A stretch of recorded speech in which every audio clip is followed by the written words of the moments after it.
Assalamualaikum warahmatullahi wabarakatuh. Bismillahirrahmanirrahim. Alhamdulillahirabbil alamin. Wassalatu wassalamu ala asyrafil anbiya wal mursalin wa ala alihi wa ashabi ajmain.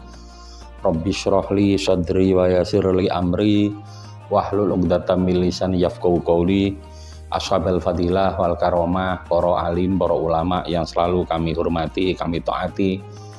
Bapak Kepala SMK Negeri Darul Muncar yang saya hormati, Bapak Ibu Guru Tenaga Pendidik dan Kependidikan di SMK Negeri Darul Muncar yang saya hormati, seluruh siswa-siswi SMK Negeri Darul Muncar yang selalu kami banggakan dan kami hormati.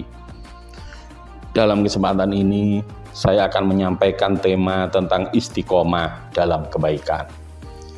Seluruh yang hadir yang saya hormati, hakikat seorang manusia diciptakan oleh Allah sebenarnya hanya satu, yaitu untuk beribadah kepada Allah. Sebagaimana yang difirmankan oleh Allah Subhanahu wa taala, A'udzubillahi minasyaitonirrajim. Bismillahirrahmanirrahim. Wa ma khalaqtul jinna wal insa illa liya'budun. Yang artinya, dan aku tidak menciptakan jin dan manusia melainkan supaya mereka mengabdi kepadaku. Akan tetapi dalam proses perjalanannya, di dalam kita melaksanakan ibadah kepada Allah, ini sangat sulit sekali mewujudkan, karena kita manusia selalu didampingi dengan hawa nafsu, selalu ada godaan dari setan. Hawa nafsu kita tanpa kita sadari selalu lebih banyak mengajak kepada kejelekan daripada mengajak kepada kebaikan. Seluruh yang hadir yang saya hormati, oleh karenanya maka Rasulullah Muhammad SAW beliau bersabda bahwasanya memerangi terhadap hawa nafsu ini adalah perang yang sangat besar. Dulu pernah ketika Rasulullah dengan seorang sahabat melaksanakan perang yang sangat besar, yaitu perang Badar. Tapi ketika pulang dari perang, Rasulullah Muhammad SAW beliau bersabda, "Roja'na min jihadil azhar ila jihadil akbar." Kita kembali dari perang yang kecil menuju perang yang besar. Qila ayu jihadil akbar ya Rasulullah. Disampaikan kepada Rasulullah, apa perang yang sangat besar itu ya Rasulullah? Qala jihadun nafsi. Rasulullah mengatakan yaitu perang melawan hawa nafsu. Kenapa perang melawan hawa nafsu ini sangat dikatakan perang besar? Karena perang melawan hawa nafsu itu adalah perang terhadap musuh yang tidak bisa kita lihat. Dia selalu menghimpit kita sewaktu-waktu. Dia selalu bersama dengan kita sewaktu-waktu. Tergantung bagaimana keimanan dan prinsip-prinsip hidup kita ini bagaimana. Tatkala keimanan kita lemah, tatkala prinsip-prinsip ubudiyah kita lemah, maka nafsu akan selalu mengajak kita kepada kejelekan. Dan tatkala kita melaksanakan kejelekan, secara otomatis maka banyak kebaikan yang kita tinggalkan. Seluruh yang hadir yang saya hormati, melihat dari situ, maka berarti peran utama dari kita bagaimana kita menjadi orang-orang yang min ahlil ibadah adalah kita harus bisa melawan terhadap hawa nafsu kita. Pertama adalah kita harus memiliki sebuah komitmen bagaimana ajakan hawa nafsu kita berusaha untuk kita hindari, berusaha untuk tidak kita ikuti tatkala ajakan hawa nafsu kita itu mengajak kepada kejelekan.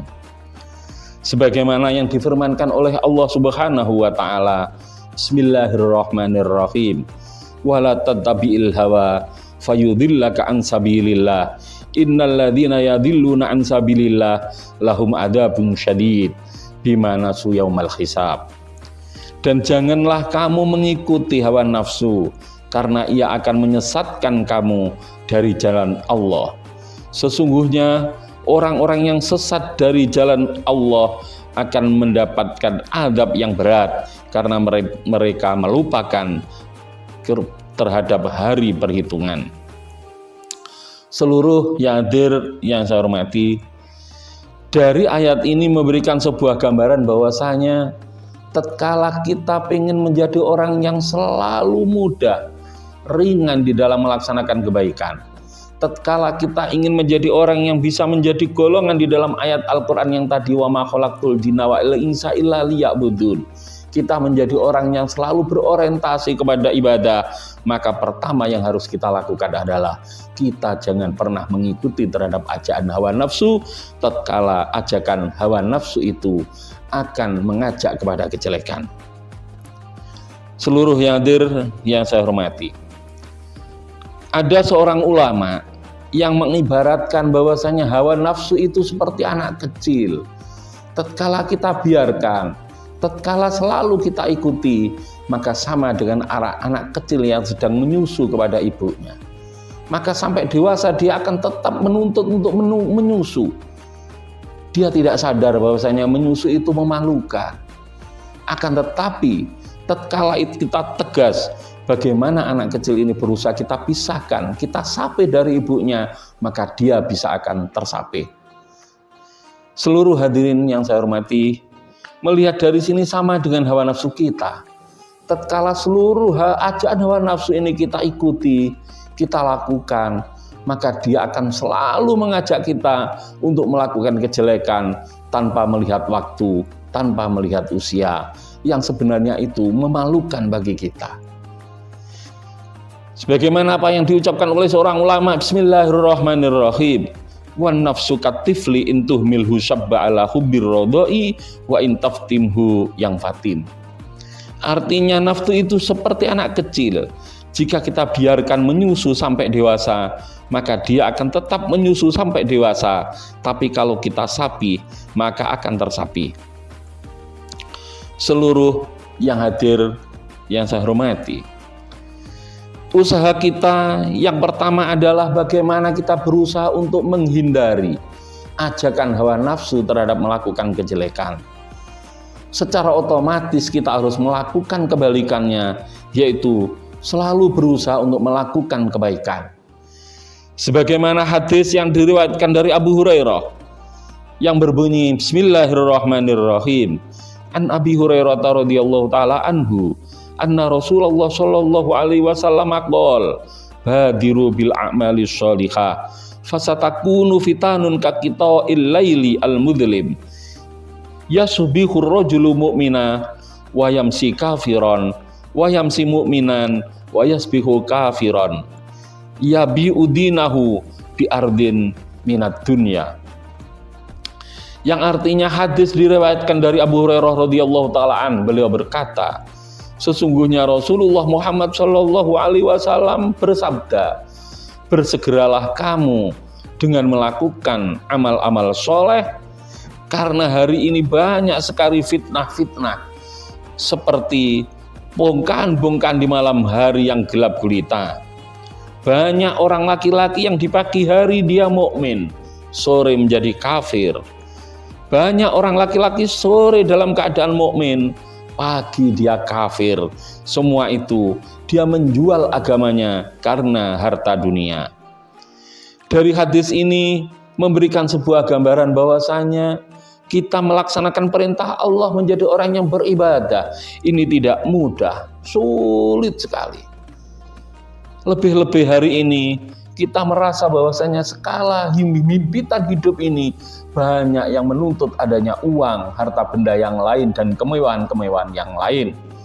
Yang tatkala kita dihimpitkan hawa nafsu kita, kemudian dihimpitkan oleh setan iblis yang menggoda kita, maka nyatalah bahwasanya melaksanakan ibadah itu tidak mudah. Akan tetapi kalau kita melihat pada firman Allah yang berbunyi bismillahirrahmanirrahim, in ahsantum li anfusikum wa in asatum falaha. Jika kamu melakukan kebaikan, hakikatnya adalah kamu melakukan kebaikan untuk kamu diri sendiri. Akan tetapi jika kamu melakukan kesalahan, kejelekan, hakikatnya itu kembali kepada diri kamu sendiri. Dari ayat ini memberikan gambaran bahwasanya kita dituntut untuk selalu berbuat baik pada orang lain.